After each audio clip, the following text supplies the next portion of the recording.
This is a reading from the book of Azariah by Maria Valtorta, 7th Sunday after Pentecost. It was written on July the 28th, 1946. Azariah says, "Today as well a few words which come from the heavens out of mercy on your physical suffering, but all spiritual joy in return for all the pain.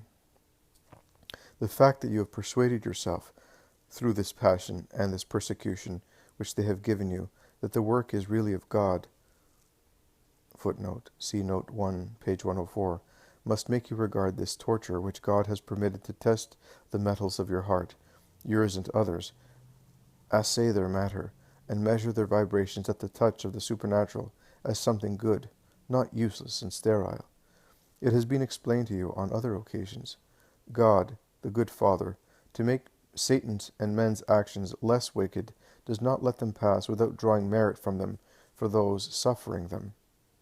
Have you ever reflected, O Maria, that even satanic iniquity, which believes itself free to act, the master of torture, capable of competing with God, whose equal it believes itself to be, and of mocking and contradicting God, ends up serving God's designs, causing the actions of the children of God to shine more brightly than ever? Oh, there is only one God, and everything is subject to him. Even the adversary, who thinks he is like him, is nothing but a subject, and in wishing to harm him, in reality serves him, because he increases the heavenly court, that is, the glory of God, of the saints he tempted and tormented, who were able to resist him, and practice the virtues under the lash of persecution. Yes, the saints, who without the adversary would have gently become holy, only out of gratitude for God's gratuitous gifts, through the work of the devil, become powerfully holy, for they must fight throughout their lives against his snares, all the more intense, the more he grasps they are quarries which are escaping from him. That is why everything is providence, which lovingly follows a benevolent design, even if this cannot appear so to human narrowness. I know. Understanding this is hard for someone in the vice of pain, but you, soul of mine, already living in the pacific, beatific halo descending from the heavens, which envelops you, already living in the light illuminating all truth, now expert in the language of wisdom spoken in heaven, rendered happy by the smiles and glances which we, who love you, give you to tell you that you are dear to us, and I dare to join my smile and glance as an angelical creature, so inferior to God, to those divinely perfect ones of God, of your Jesus, and of our glorious Queen, while the darkness tries to wrap you in darkness, to occasion you fear and pain. You always keep your gaze fixed in the light that loves you. You understand this truth and say with me, everything is providence, which lovingly follows a benevolent design. You perform this continuous act of faith, hope, and charity because you believe in the Lord's wise goodness, because you love him and love those who, in wounding you, give you an additional crown. You love them with Christ, forgiving them because they do not know what they are doing, and because you intensely hope that for this suffering the Lord will give you a greater and more solicitous peace. Luke chapter 23,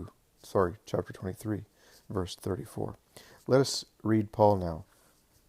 The blessed Paul, who gives another version concerning the usefulness of suffering. It is true that to reach sanctification means to suffer, while to follow the tempter means to enjoy materially. For the way of sanctification is strewn with renunciations, struggles, and pain, whereas the way of temptation is strewn with satisfactions and an apparent calm, which is a deceit concealing the truth of future and eternal despair. And it is also true there is no creature that has never yielded to temptation, making a gift of himself, of his own members, and not these alone, but also of the intellect, which consents, and the soul which does not react, to the varied kinds of foulness which are called sins, and constitute as many acts of disobedience to the commandments of God, and the holy precepts. For this consenting to sin, man deserves punishment. It is all the more serious according to the number and type of the sins. Nor is the debt owed God entirely annulled by the sacrament of penance, which cancels the sin, but still requires expiation for it. Well then, the goodness of the Father grants that the creature may expiate on earth, making those very things serve for the conquest of eternal good. the members, the intellect, and the spirit, which had foolishly consented to evil. Man can, then, as the Apostle recommends, serve justice with what served sin, and make reparation for the past, by conquering sanctification. A sweet slavery this, of following and serving justice, a holy slavery, to obtain freedom without end. Those who are servants of the world deride it, and deride as fools those who introduce themselves into that wise slavery, refusing the false freedoms of the world and the flesh, discountable in tremendous perpetual slavery in the other life. But you, souls of the just, who prefer mortification and embrace pain as the surest friend to go to God, as the most certain transformer of the animal man into a spiritual man, and then into a regal spirit in the heavenly kingdom, into a son of God in the country of God, in looking at the time when you were not yet in his service, in the service of good, what do you say? Was the freedom at that time perhaps true? Did it really yield a gain for you? No. In the pangs of mortifications, sometimes of pain, don't you perhaps feel rich and blessed because of the real gifts which will not pass away, but rather, when complete, perfect, and beatific, they will increase when you are able to enjoy them in heaven, as spirits capable of tasting thoroughly what as men you could not taste because of the limitation of your strength. The end of shameful things is certainly death, says Paul, whereas with liberation from the slaveries of sense and sin, and with loyal service of God, the end is peace, glory, life, the possession of God.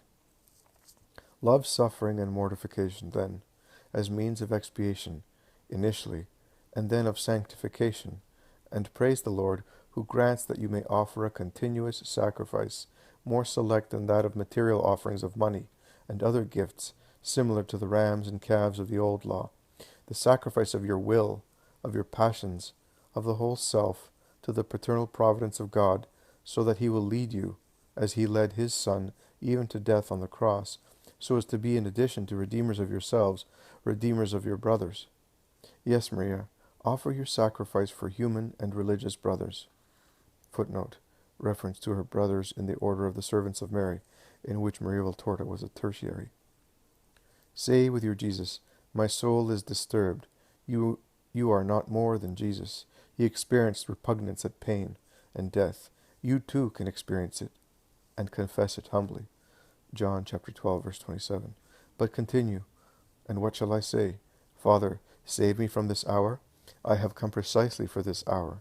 That is, so that by total sacrifice, the glory of God will be increased by the conquest of many souls for the Lord. And ask, certain of being listened to, that where you are going, they too may be, that is, in God. Immolation obtains all that it asks for, and there is nothing greater to show your love to your human and religious brothers and sisters than this fulfillment of your sacrifice, requesting light and love for them, for salvation and future glory.